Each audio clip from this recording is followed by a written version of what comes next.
السلام علیکم ورحمۃ اللہ وبرکاتہ۔ ہم اور آپ جو بھی لائف گزار رہے ہیں، جو بھی ہم زندگی گزار رہے ہیں، دیکھیے ہم اور آپ پانی پیتے ہیں، ہم اور آپ کھانا بھی کھاتے ہیں، ہم اور آپ ٹوائلٹ بھی جاتے ہیں، ہم صبح سے شام تک جتنے بھی کام کرتے ہیں یہ کام تو ہم کرتے ہی ہیں، لیکن اگر یہی سارے کام صرف سنت کے مطابق ہو جائیں تو پھر ہمارا یہ کھانا، ہمارا یہ پینا، ہمارا یہ سونا عبادت بن جائے گا۔ اسی لیے اب روزانہ انشاءاللہ آپ کو ایک کلپ ملا کرے گی سنت کے ٹاپک پر، پانی پینے کی سنتیں، کھانا کھانے کی سنتیں، تاکہ ہمارے پورے دن کے جو کام ہیں اس میں بھی ہمیں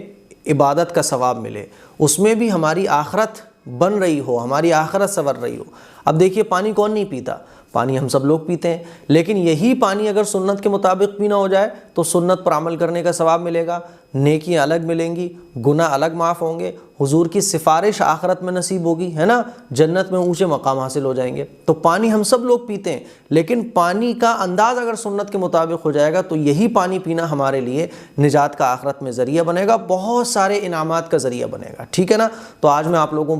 لوگوں کو بتانے جا رہا ہوں پانی پینے کی سنتیں، اور یہ سارے حدیث سے ثابت ہیں یہ سنتیں، کیونکہ سنت کہا ہی اس کو جاتا ہے وہ کام جس کو ہمارے آقا صلی اللہ علیہ وسلم نے کیا ہو یا کرنے کو کہا ہو، یا حضور کی موجودگی میں صحابہ نے اس کو کیا ہو اور حضور نے منع نہیں فرمایا ہو۔ تو پانی پینے کی کچھ سنتیں ہیں، ان سنتوں کو آپ سنیے گا، اور اس کلپ کو دیکھنے کے بعد سنت کے مطابق پانی پینے کی عادت ڈالیے اور اپنے گھر پہ سب کو عادت ڈلوائیے۔ نمبر 1، سیدھے ہاتھ سے پانی پینا چاہیے۔ ہمارے آقا صلی اللہ علیہ وسلم سیدھے ہاتھ سے پانی پیا کرتے تھے، کیونکہ الٹے ہاتھ سے جو ہے وہ شیطان پیتا ہے، حضور کا ارشاد ہے، مسلم شریف میں یہ حدیث موجود ہے۔ نمبر 2، دوسری سنت یہ ہے کہ بیٹھ کر پانی پینا چاہیے۔ اگر بیٹھنے کی جگہ نہ ہو، جیسے کہ آپ راستے میں کھڑے ہوئے بیٹھنے کی جگہ نہیں ہے تو وہ الگ معاملہ ہے، پھر کھڑے ہو کر بھی پیا جا سکتا ہے، لیکن بیٹھ کر پانی پینا یہ حضور علیہ الصلوۃ والسلام کی عادت تھی۔ اور آج کی سائنس یہ کہتی ہے کہ بیٹھ کر جب پانی پیا جاتا ہے تو پانی جو ہے وہ معدے کو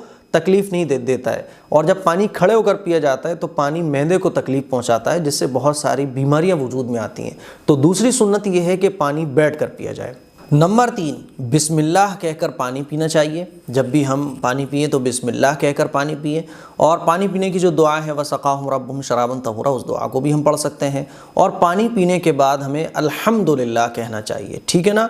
چوتھی سنت پانی پینے کی یہ ہے کہ 3 سانس میں پانی پینا چاہیے، اور سانس لیتے وقت برتن کو منہ سے الگ کر دینا چاہیے۔ جب پانی پئیں تو پانی پینے کے بعد 1 سانس لیں، پھر تھوڑا پانی پئیں، پھر دوسری سانس لیں، یا پانی کم ہے تو 2 سانس میں بھی آپ پی سکتے ہیں، اور پانی اگر بہت کم ہے پھر بھی آپ اس کو 2 سانسوں میں پئیں کم سے کم، ہے نا۔ اور اگر پانی زیادہ ہے تو 3 سے زائد بھی سانس لے سکتے ہیں آپ، لیکن چونکہ 1 گلاس پانی ہم لوگ پیتے ہیں عموماً، تو 3 سانس میں 1 گلاس پانی ہمیں پینا چاہیے، یہ سنت ہے۔ اور سانس جب لیں تو گلاس منہ سے ہٹا کر، ٹھیک ہے نا، کیونکہ آپ جانتے ہیں جب ہمارے اندر سے جو سانس نکلتی ہے اس میں بہت سارے بیکٹیریا، بہت سارے کیٹاڑو ہوتے ہیں، تو اسی لیے دیکھیے حضور نے 1400 سال پہلے ہمیں بتا دیا کہ جب پانی پیو تو گلاس میں سانس مت لو، برتن میں سانس نہیں لینا چاہیے، پھونک نہیں مارنا چاہیے۔ تو 3 سانس میں پانی پینا چاہیے، ضرورت ہو تو 3 سے زیادہ بھی سانسیں لے سکتے ہیں، اور ضرورت ہو کم پانی ہو تو 2 بھی سانسیں لے سکتے ہیں، اور لیکن سانس لیتے وقت جو ہے برتن کو منہ سے الگ کرنا چاہیے، اور حضور علیہ الصلوۃ والسلام اسی طرح پانی پیتے تھے۔ 5ویں سنت یہ ہے کہ پینے کی چیز میں پھونک نہ مارنا، جیسے کہ ہم لوگ چائے پیتے ہیں تو چائے میں پھونک مارتے ہیں، تو نہیں، کیونکہ دیکھیے اندر سے جو بھی سانس ہوا آئے گی، ہم اندر سے جو بھی خارج کرتے ہیں ہوا، تو میڈیکل اعتبار سے اس میں بہت سارے جراثیم ہوتے ہیں جو ہماری صحت کو نقصان پہنچا سکتے ہیں، اسی لیے حضور نے 1400 سال پہلے بتایا کہ دیکھو پھونک مت مارو، پانی میں پھونک نہیں مارنا چاہیے، تو پینے کی چیز میں بھی پھونک نہیں مارنا چاہیے، اور کسی برتن میں بھی سانس نہیں لینا چاہیے۔ تو 5ویں سنت یہ ہے کہ پینے کی چیز میں پھونک نہ مارنا۔ 6ٹھی سنت یہ ہے کہ برتن کے ٹوٹے ہوئے کنارے کی طرف سے نہ پینا، یہ ابو داؤد میں حدیث موجود ہے۔ تو برتن کا جو حصہ ٹوٹا ہوا ہے اس سائڈ سے نہیں پینا چاہیے۔ اگر اللہ نے آپ کو نوازا ہے تو اس ٹوٹے ہوئے برتن کو استعمال ہی نہیں کرنا چاہیے، لیکن اگر آپ کو اللہ نے نہیں نواز رکھا ہے، آپ کے پاس زیادہ پیسہ ویسا نہیں ہے، تو تھوڑا بہت اگر برتن ٹوٹا ہوا ہے، جیسے کہ بہت سارے کپ اور پیالے ملتے ہیں جو نقص کے ہوتے ہیں، تو نو پرابلم، جو حصہ ٹوٹا ہوا ہے اس سائڈ سے آپ نہ پئیں، دوسری سائڈ سے آپ پی سکتے ہیں۔ تو لہٰذا یہ بھی مسئلہ کلیئر ہو گیا کہ ٹوٹا ہوا برتن استعمال کرنا جائز ہے، ٹھیک ہے، بس جو حصہ ٹوٹا ہوا ہے ادھر سے آپ اس کو ادھر سے نہ پئیں، ادھر سے نہ کھائیں، بلکہ اس کو دوسری طرف کر دیں۔ تو یہ بھی سنت ہے، چھٹی سنت ہے۔ ساتویں سنت یہ ہے کہ مشک اور کسی بھی ایسے برتن سے منہ لگا کر پانی نہ پینا چاہیے جس سے ایک دم پانی زیادہ آ جانے کا احتمال ہو۔ جیسے کہ بعض لوگ جگ ہوتا ہے اس سے یوں اوپر منہ کر کے پانی پیتے ہیں، تو ایک دم سے بہت سارا پانی منہ میں جانے کا اندیشہ ہوتا ہے، اس سے بھی ہمیں بچنا چاہیے۔ اور اگر رات میں برتن رکھا ہوا ہے اور اندھیرا ہے تب بھی ہمیں ایک دم سے پانی بغیر دیکھے نہیں پینا چاہیے، اس سے بھی یہ احتمال ہے کہ کیڑے مکوڑے پانی میں ہو سکتے ہیں جو پیٹ میں جا کے تکلیف کا سبب ہمارے لیے بن سکتے ہیں، یہ بھی سنت ہے، ٹھیک ہے۔ نمبر 8، پانی پینے کے بعد دوسروں کو دینے کی صورت یہ، مثال کے طور پہ آپ نے پانی پیا، اب دوسروں کو بھی آپ کو پیش کرنا ہے، تو اس کی سنت یہ ہے کہ پہلے سیدھے ہاتھ پہ جو لوگ بیٹھے ہوئے ہیں، آپ کے سیدھے ہاتھ پر جو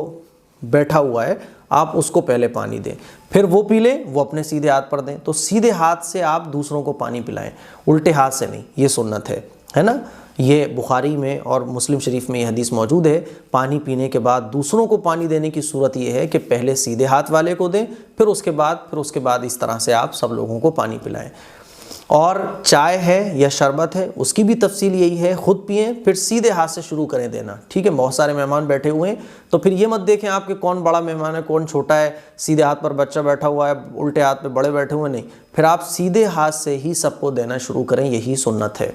9ویں سنت ہے کہ پلانے والے کا خود آخر میں پینا۔ ترمذی شریف کی یہ حدیث ہے جس سے یہ ثابت ہوتا ہے کہ جیسے کوئی سب کو پلا رہا ہے نا، تو پلانے والے کو آخر میں پینا چاہیے۔ مثال کے طور پہ کوئی چائے دے رہا ہے سب کو، اب چائے آپ نے دینا شروع کی سیدھے ہاتھ سے، پہلے سب کو دے دیں آپ، پھر بعد میں پیئے، یہ نہیں کہ آپ نے 4 لوگوں کو تو دے دی اب آپ خود پینے بیٹھ گئے، تو یہ بھی سنت کے خلاف ہے۔ نمبر 10، 10ویں سنت ہے پانی پینے کے بعد دعا پڑھنا چاہیے۔ پانی پینے کے بعد کون سی دعا پڑھنا چاہیے اسکرین پر آپ دیکھ سکتے ہیں، الحمدللہ الذی سقانا عذبا فراتا برحمتہ ولم یجعلہ ملحا اجاجا بذنوبنا۔ اس دعا کا ترجمہ ہے، سب تعریفیں اللہ کے لیے ہیں جس نے اپنی رحمت سے ہمیں میٹھا خوشگوار پانی پلایا اور ہمارے گناہوں کی وجہ سے اس کو کھارا اور کڑوا نہیں بنایا۔ اور دودھ اگر ہم پی رہے ہیں تو دودھ پینے کے بعد ہمیں یہ دعا پڑھنا چاہیے، اللہم بارک لنا فیہ وزدنا منہ۔ اس دعا کا ترجمہ ہے کہ اے اللہ اس میں ہمارے لیے برکت عطا فرما اور زیادہ عطا فرما، اور شمائل ترمذی شریف میں یہ دعا موجود ہے۔ تو یہ پانی پینے کی اور جتنی بھی پینے کی چیزیں ہیں، چاہے وہ دودھ ہو چاہے وہ شربت ہو، اس کی یہ سنتیں ہیں۔ مجھے امید ہے پینے کی سنتیں آپ کو پتہ چلی ہوں گی۔ اب سے آپ کیا کریں کہ جب بھی کوئی چیز پئیں تو سنت کے مطابق پئیں، گھر پہ پینے کی سنتیں سب کو بتائیں تاکہ نبی پاک صلی اللہ علیہ وسلم کا طریقہ جو پوری دنیا میں بیسٹ ہے اور آخرت کو بنانے والا طریقہ ہے، جس سے ہمیں بہت سارے انعامات مرنے کے بعد ملیں گے اور دنیا میں بھی ملیں گے، اسی لیے ان سنتوں پر عمل کرنے کی کوشش کریں۔ السلام علیکم ورحمۃ اللہ وبرکاتہ۔